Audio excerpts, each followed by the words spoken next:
ஆறாம் வகுப்பு தமிழ் 3ஆம் பருவம் இயல் 3 இன்னுயிர் காப்போம். கற்றல் நோக்கங்கள். பிற உயிர்களை தம் உயிர் போல் மதித்தல், பிற உயிர்களுக்கு துன்பம் தராமல் இருத்தல், உதவி செய்யும் பண்பை பெறுதல், உறுப்பு தானத்தின் முக்கியத்துவத்தை அறிதல், இயல்பு நவிற்சி உயர்வு நவிற்சி அணிகளை இனம் காணுதல். கவிதை பேழை இயல் 3 ஆசிய ஜோதி. நுழையும் முன். இரக்கம் என்பது தலை சிறந்த பண்பு. மனிதரிடம் மட்டுமன்று, மற்ற எல்லா உயிர்களிடத்தும் இரக்கம் கொள்ள வேண்டும். பிற உயிர்களை தம் உயிர் போல் எண்ணி காக்க வேண்டும். அதுவே சான்றோர் போற்றும் உயிரிரக்கம் ஆகும். அவ்விரக்கமே மனித குலத்தை வாழ வைக்கிறது. உலக உயிர்கள் எல்லாம் துன்பமின்றி இன்புற்று வாழ வேண்டும் என்று விரும்பியவர் புத்தர். அவரின் அறவுரையை அறிவோம் வாருங்கள். முன்கதை சுருக்கம். அரச வாழ்வை துறந்து நள்ளிரவில் அரண்மனை விட்டு வந்தவர் புத்தர் பிரான். பிம்பிசார மன்னனின் யாகத்திற்காக ஆடுகள் கொண்டு செல்லப்பட்டன. அவற்றின் நடுவில் அடிபட்டு வலியால் துடித்து கொண்டிருந்த ஆட்டுக்குட்டியை புத்தர் தம் தோளில் சுமந்து சென்றார். யாகசாலையை அடைந்தார். மன்னனுக்கு அறவுரை கூறினார். நாடெங்கும் உயிர்கொலையை தடுத்து நிறுத்தினார். நின்றவர் கண்டு நடுங்கினாரே, ஐயன் நேரிலே நிற்கவும் அஞ்சினாரே. தொன்று கருணை நிறைந்த வள்ளல் அங்கு சொன்ன மொழிகளை கேளும் ஐயா. வாழும் உயிரை வாங்கிவிடல் இந்த மண்ணில் எவருக்கும் எளிதாகும். வீடும் உடலை எழுப்புதலோ ஒரு வேந்தன் நினைக்கிலும் ஆகாதையா. யாரும் விரும்புவது இன்னுயிராம், அவர் என்றுமே காப்பதும் அன்னதேயாம். பாரில் எறும்பும் உயிர் பிழைக்க படும் பாடு முழுதும் அறிந்திலேரோ. நேரிய உள்ளம் இறங்கிடுமேல் இந்த நீள்நிலம் முற்றுமே ஆண்டிடலாம். பாரினில் மாறி பொழிந்திடவே வயல் பக்குவமாவது அறிந்திலேரோ. காட்டும் கருணை உடையவரே என்றும் கண்ணிய வாழ்வை உடையவராம். வாட்டும் உலகில் வருந்திடுவார் இந்த மர்மம் அறியாத முடரையா. காடு மலையெல்லாம் மேய்ந்து வந்து ஆடுதன் கன்று வருந்திட பாலையெல்லாம் தேடி மக்களை ஊட்டுவதும் ஒரு தீய செயலென எண்ணினீரோ. அம்புவி மீதில் இவ்வாடுகளும் உம்மை அண்டி பிழைக்கும் உயிரிழவோ. நம்பி இருப்பவர் கும்பி எரிந்திடில் நன்மை உமக்கு வருமோ ஐயா. 1000 பாவங்கள் செய்தவெல்லாம் ஏழை ஆட்டின் தலையோடு அகன்றிடுமோ. தீயவும் நல்லவும் செய்தவரை விட்டு செல்வது ஒரு நாளும் இல்லை ஐயா. ஆதலால் தீவினை செய்ய வேண்டா. ஏழை ஆட்டின் உயிரையும் வாங்க வேண்டா. பூதலன் தன்னை நரகம் அது ஆக்கிடும் புத்தியை விட்டு பிழையும் ஐயா. கவிமணி தேசிய விநாயகனார். சொல்லும் பொருளும். அஞ்சினர், பயந்தனர், கருணை, இரக்கம், வீழும் விழும், ஆகாது முடியாது, நீள்நிலம், பரந்த உலகம், முற்றும் முழுவதும், மாரி மழை, கும்பி வயிறு, பூதளம் பூமி, பார் உலகம். பாடலின் பொருள். யாகசாலையில் நின்றவர் அனைவரும் புத்தர் பிரானை கண்டு நடுங்கினர். அவர் முன்னால் நிற்கவும் அஞ்சினர். கூடியிருந்த மக்களின் முன்னால் இரக்கமே உருவான புத்தர் பிரான் கூறிய உரையை கேளுங்கள். வாழ்கின்ற உயிர்களை அழிப்பது இந்த உலகத்தில் எல்லாருக்கும் எளிய செயல்.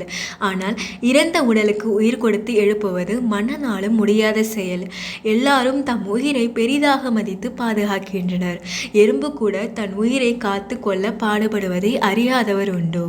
நேர்மையான இரக்க மனம் கொண்டிருப்பவரால் மட்டுமே பரந்த இவ்வுலகம் முழுமையையும் ஆட்சி செய்ய முடியும். உலகில் மழை பெய்வதால் வயல் பக்குவம் அடைவதை அறியாதவர் உண்டோ. எல்லா உயிர்கள் மீதும் இரக்கம் கொள்பவரே நேர்மையான வாழ்வு வாழ்பவர். இந்த மறைபொருளை அறியாதவர் பிற உயிர்களை வருத்தி தாமும் துன்புறுவர். காடு மலையெல்லாம் மேய்ந்து வருகிறது ஆடு. அது தன் குட்டி வருந்திடும் வகையில் பாலையெல்லாம் மக்களுக்கு தருகிறது. இதனை தீய செயல் என்று நீங்கள் கருதுகிறீர்களா? இந்த உலகில் ஆடுகளும் உங்களை நம்பியிருக்கும் உயிர்கள் அன்றோ. நம்மை நம்பியிருப்பவரின் வயிறு எரியும் வகையில் நடந்து கொள்வதால் உங்களுக்கு நன்மை கிடைக்குமா? 1000 பாவங்கள் செய்துவிட்டு ஆட்டின் உயிரை எடுப்பதால் பாவங்கள் நீங்கிவிடுமா? ஒருவர் செய்த நன்மையும் தீமையும் ஒரு நாளும் அவரை விட்டு செல்லாது. ஆகையால் தீய செயல்களை செய்யாதீர்கள். பிற உயிர்களை கொல்லும் செயலை செய்யாதீர்கள். இந்த பூமியை மகிழ்ச்சியற்றதாக மாற்றிடும் எண்ணத்தை உங்களை விட்டு நீக்குங்கள். இங்கு மக்களோடு சேர்ந்து மற்ற உயிர்களும் மகிழ்வோடு வாழ வழி செய்யுங்கள். நூல்வெளி தேசிக விநாயகனார் 20ஆம் நூற்றாண்டில் வாழ்ந்த கவிஞர். 36 ஆண்டுகள் பள்ளி ஆசிரியராக பணியாற்றியவர். கவிமணி என்னும் பட்டம் பெற்றவர். ஆசிய ஜோதி ஆங்கில மொழியில் எட்வின் அர்னால்டு என்பவர் எழுதிய லைட் ஆஃப் ஆசியா என்னும் நூலை தழுவி எழுதப்பட்டது. இந்நூல் புத்தரின் வரலாற்றை கூறுகிறது. உரைநடை உலகம் இயல் 3 மனிதநேயம். நுழையும் முன் இல்லாதவருக்கு கொடுத்து மகிழ்வதை ஈகை. பசி என்று வந்தவருக்கு வயிறார உணவிட வேண்டும். தீமை செய்தவருக்கும் நன்மையை செய்ய வேண்டும். ஆதரவு இல்லாதவர்களை அன்புடன் அரவணைக்க வேண்டும். பிறர் துன்பத்தை தமது துன்பமாக நினைத்து வருந்தும் பண்பினை கொள்ள வேண்டும். இப்பண்புகளை கொண்டு வாழ்வோர் உயர்வு அடைவர். அப்படி வாழ்ந்தோரின் வாழ்வில் நடந்த சில நிகழ்வுகளை காண்போம் வாருங்கள். உலகில் எந்த ஆறும் தனது தாகத்திற்காக ஓடுவதில்லை. எந்த நிலமும் தன் பசிக்காக விளைவதில்லை. எந்த மரமும் தனக்காக கனிகளை உருவாக்குவதில்லை. இவற்றைப் போல மனிதனும் தனக்கென வாழாமல் பிறருக்கென வாழ வேண்டும். அவ்வாறு வாழ்வதற்கு அருள், பொறுமை, பரிவு, நன்றி உணர்வு, இன்சொல் பேசுதல் போன்றவை தேவை. எல்லா உயிர்களிடமும் அன்பு செலுத்துதல் வேண்டும். அதுவே மனிதநேயம் ஆகும். மனிதநேயத்துடன் வாழ்பவர்களால் தான் இவ்வுலகம் இயங்கிக் கொண்டிருக்கிறது. இந்த உண்மையை தமக்கென முயலா நோன்றால் பிறர்க்கென முயலுனர் உண்மையானே புறம் 182 எனும் புறநானூற்று அடிகள் உணர்த்துகின்றன. வள்ளலார் வாழ்வில் நடந்ததாக ஒரு நிகழ்வை பலரும் கூறுவதுண்டு. வள்ளலார் தம் இளம் வயதில் ஒரு நாள் நடந்து வந்து கொண்டிருந்தார். நீண்ட தூரம் நடந்ததால் களைப்பு ஏற்பட்டது. எனவே ஓய்வெடுக்க விரும்பினார். வழியில் சத்திரம் ஒன்று இருந்தது. அதன் திண்ணையில் படுத்து உறங்கினார். அப்போது ஒருவன் அங்கு வந்தான். படுத்திருந்த வள்ளலாரின் காதில் கடுக்கன் இருப்பதை கண்டான். அதனை தனதாக்கிக் கொள்ள முடிவெடுத்தான். தங்க கடுக்கனை மெதுவாக கழற்றினான். அவனது செயலை அறிந்தும் வள்ளலார் கண் மூடியபடியே படுத்திருந்தார். ஒரு கடுக்கனை கழற்றியவுடன் மறுகாதில் உள்ள கடுக்கனை அவன் கழற்றுவதற்கு ஏதுவாக திரும்பி படுத்தார். அவன் அதையும் கழற்றி கொண்டு அந்த இடத்தை விட்டு அகன்று செல்ல முற்பட்டான். அப்போது வள்ளலார் மென்மையான குரலில், அப்பா, இவை இரண்டும் தங்க கடுக்கன்கள், குறைந்த விலைக்கு விற்றுவிடாது. மேலும் ஒரு கடுக்கனுடன் சென்றால் உன்னை திருடன் என எளிதாக கண்டுபிடித்து விடுவார்கள். எனவேதான் 2 கடுக்கன்களையும் நீ எடுத்துக்கொள்வதற்கு வாய்ப்பாக திரும்பி படுத்தேன் என்றார். வள்ளலார் கூறியதை கேட்ட அவன் வெட்கி தலை குனிந்தான். இவ்வாறு தம் பொருளை கவர்ந்தவரிடம் கூட அன்பு காட்டியவர் வள்ளலார். தெரிந்து தெளிவோம். வாடிய பயிரை கண்டபோதெல்லாம் வாடினேன். வள்ளலார் மக்களின் பசிப்பினியை கண்டு உள்ளம் வாடினார். அதனை நீக்க விரும்பினார். தம் பெரும் முயற்சியால் வடலூரில் சத்திய தர்மசாலையை தொடங்கி எல்லோருக்கும் உணவளித்தார். பசித்தோருக்கு உணவு வழங்கும் வள்ளலாரின் மனிதநேய செயல் வடலூரில் இன்றும் தொடர்ந்து நடைபெற்று வருகிறது. அன்னை தெரசா. ஒரு நாள் அன்னை தெரசா சாலையின் ஓரமாக நடந்து சென்றார். அப்போது வழியில் மூதாட்டி ஒருவர் சாலையின் ஓரம் படித்திருந்தார். அவர் முகத்தை துணியால் மூடி இருந்தார். ஒரு கையால் பூனைக்குட்டியை அணைத்து கொண்டு இருந்தார். அன்னை தெரசா அவரின் அருகில் சென்று உற்று நோக்கினார். தொழுநோயின் கடுமையால் உண்டான வேதனை மூதாட்டியின் முகத்தில் தெரிந்தது. கைகளில் விரல்கள் இல்லை. அன்னை தெரசா மனம் கலங்கினார். மூதாட்டியின் அருகில் சென்று அவரை தொட்டு தூக்கினார்.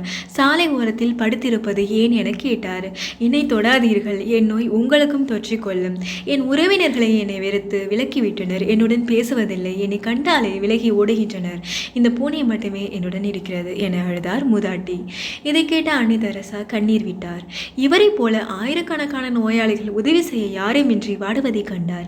அக்காலத்தில் தொழுநோய் கடுமையான தொற்று நோயாக கருதப்பட்டது.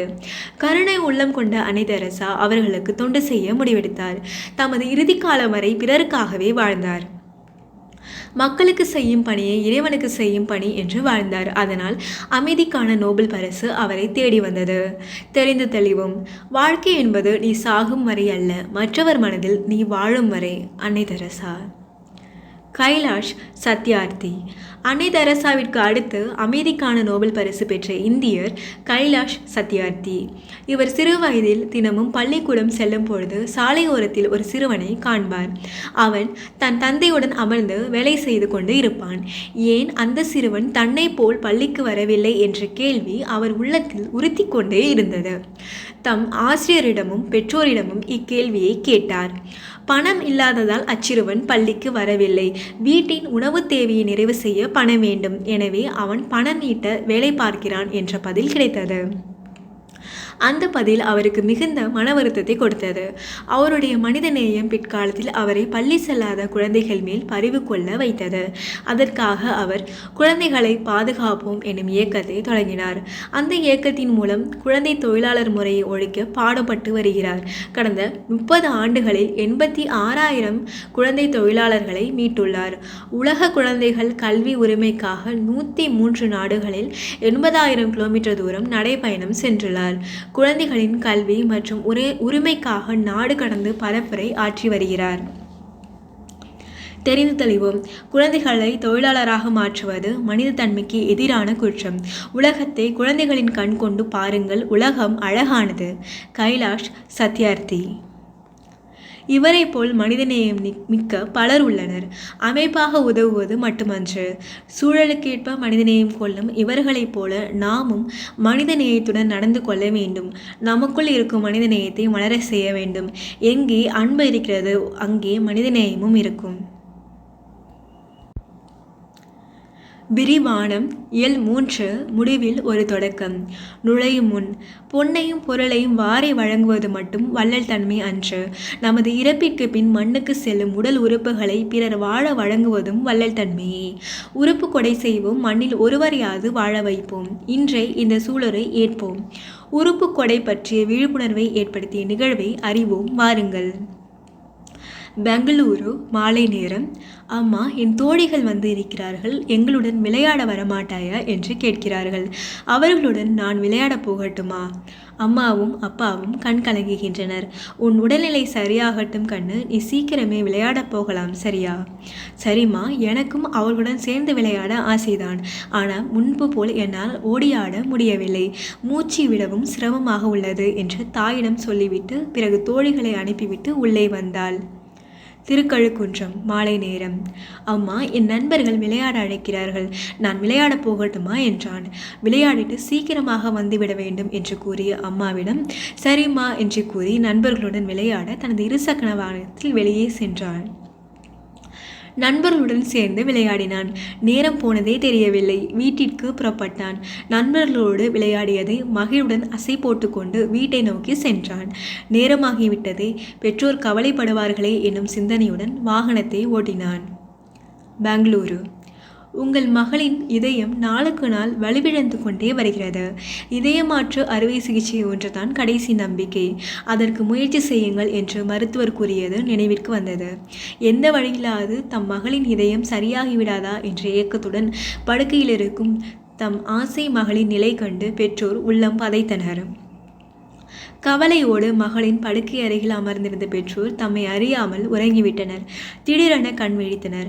தங்கள் மகள் அசைவற்று கிடப்பதைக் கண்டு அதிர்ந்தனர். உடனடியாக மருத்துவமனையில் சேர்த்தனர். திருக்கழுக்குன்றம். முன்னால் ஒரு சரக்குந்து சென்று கொண்டிருந்தது. அதிலிருந்த கம்பிகள் வெளியே நீட்டிக்கொண்டு இருந்தன. அந்த கம்பியால் தடுக்கப்பட்டு தடுமாறி கீழே விழுந்தான் அவன். என்ன நடக்கிறது என்பதை உணரும் முன்பே மயக்கம் அடைந்தான். அருகில் இருந்தவர்கள் அவனை மருத்துவமனையில் சேர்த்தனர். பெங்களூரு. பெற்றோர், எதுவும் சொல்ல மறுக்கிறீர்களே, ஏதாவது சொல்லுங்கள் டாக்டர், எங்கள் மகள் பிழைக்க நாங்கள் என்ன செய்ய வேண்டும்? மருத்துவர், நிலைமை புரிந்து கொள்ளாமல் பேசுகிறீர்களே, உங்கள் மகளுக்கு உடனடியாக இதயமாற்று அறுவை சிகிச்சை செய்ய வேண்டும், இல்லை என்றால் உங்கள் மகளை காப்பாற்ற முடியாது. திருக்கழுக்குன்றம். அவனது இதயம் மட்டுமே துடித்து கொண்டிருந்தது. வேறு எந்த அசைவும் இல்லை. சீராட்டி பாராட்டி வளர்த்த அன்பு மகனின் நிலை கண்டு பெற்றோர் கதறி துடித்தனர். செய்வதறியாது தவித்தனர். என்ன செய்வதென்றே தெரியவில்லை. நீங்கள் இருவருமே மருத்துவர்கள், நிலைமையை புரிந்து கொள்வீர்கள் என்று நினைக்கிறேன். தலையில் கடுமையாக அடிபட்டிருக்கிறது. மூளை செயலிழந்து விட்டது. தீவிர சிகிச்சை செய்தாலும் மூளை மீண்டும் செயல்படும் என்று சொல்ல முடியாது. இதயம் மட்டுமே இயங்குகிறது என்றார் மருத்துவர். டாக்டர், எங்கள் மகனின் நிலைமை எங்களுக்கு புரிகிறது. அவனை சாகவிட மாட்டோம். எங்கள் இதயம் போன்ற அவனை இழக்க விரும்பவில்லை. நாங்கள் ஒரு முடிவிற்கு வந்துவிட்டோம். பெங்களூரு. டாக்டர், எங்கள் மகளின் இதயம் எங்களுக்கு புரிகிறது. மகளின் நிலைமை எங்களுக்கு புரிகிறது. அவளை சாகவிட விரும்பவில்லை. எங்கள் இதயம் போன்ற அவளை இழக்க மாட்டோம். நாங்கள் ஒரு முடிவிற்கு வந்துவிட்டோம். எங்கள் இதயத்தை எடுத்துக்கொள்ளுங்கள். எங்கள் மகளை காப்பாற்றுங்கள். இனியும் காலம் தாழ்த்த வேண்டாம். எங்கள் மகளுக்கு வாழ்வு கொடுங்கள். திருக்கழுக்குன்றம். எங்கள் மகனின் இதயத்தை எடுத்துக்கொள்ளுங்கள். அவன் இதயத்தை எடுத்து தேவைப்படும் யாருக்காவது பொறுத்து நாங்கள் சம்மதிக்கிறோம். தயவு செய்து உடனே செயலாற்றுங்கள். எங்கள் மகனுக்கு வாழ்வு கொடுங்கள். அவனை சாகவிட மாட்டோம். இவன் வாழ்க்கையை நிறைவானதாக ஆக்குங்கள். கதறலுடன் மயங்கி விழுந்தனர் பெற்றோர். மருத்துவ குழுவினர் விரைவாக செயல்பட்டனர். அந்த இளைஞனின் இதயத்தை சிறுமிக்கு பொருத்தினர். இதயம் இடம் மாறி நிலைத்தது, துடித்தது. உறுப்பு கொடையின் உயர்வினை அன்றுதான் உலகமே அறிந்தது, வியந்தது.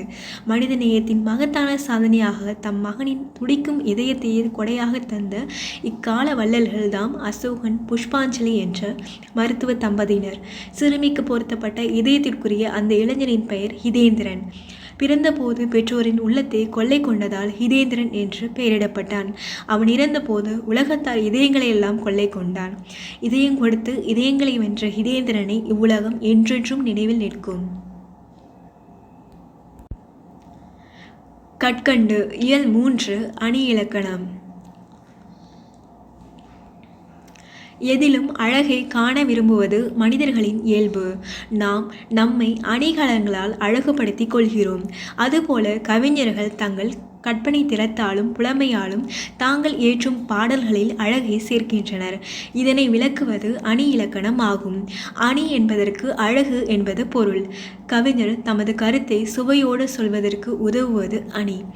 மருந்தை தேனில் கலந்து கொடுப்பது போல் கருத்துக்களை சுவைப்பட கூறுவது அணியாகும். இயல்பு நவிற்சி அணி. ஒரு பொருளின் இயல்பை உள்ளபடியே அழகுடன் கூறுவது இயல்பு நவிற்சி அணி ஆகும். இதனை தன்மை நவிற்சி அணி என்றும் கூறுவர். எடுத்துக்காட்டு: தோட்டத்தில் மேயது வெள்ளை பசு, அங்கே துள்ளி குதிக்குது கன்றுக்குட்டி. அம்மா என்குது வெள்ளை பசு, உடன் அண்டையில் ஓடுது கன்றுக்குட்டி. நாவால் நக்குது வெள்ளை பசு, பாலை நன்றாய் குடிக்குது கன்றுக்குட்டி. கவிமணி தேசிக விநாயகனார். இப்பாடலில் கவிஞர் பசுவும் கன்றும் ஒன்றுடன் ஒன்று கொஞ்சி விளையாடுவதை இயல்பாக எடுத்து கூறியுள்ளார். எனவே இது இயல்பு நவிற்சி அணி ஆகும். உயர்வு நவிற்சி அணி. ஒரு பொருளின் இயல்பை மிகைப்படுத்தி அழகுடன் கூறுவது உயர்வு நவிற்சி அணி ஆகும். எடுத்துக்காட்டு: குளிர் நீரில் குளித்தால் கூதல் அடிக்கும் என்று, வெந்நீரில் குளித்தால் மேலே கருக்கும் என்று, ஆகாச கங்கை அனல் உரைக்கும் என்று, பாதாள கங்கையை பாடி அழைத்தார் உன் தாத்தா என்று ஒரு தாய் தாலாட்டு பாடுகிறாள். இதில் உயர்வு நவிற்சி அணி அமைந்துள்ளது. நன்றி.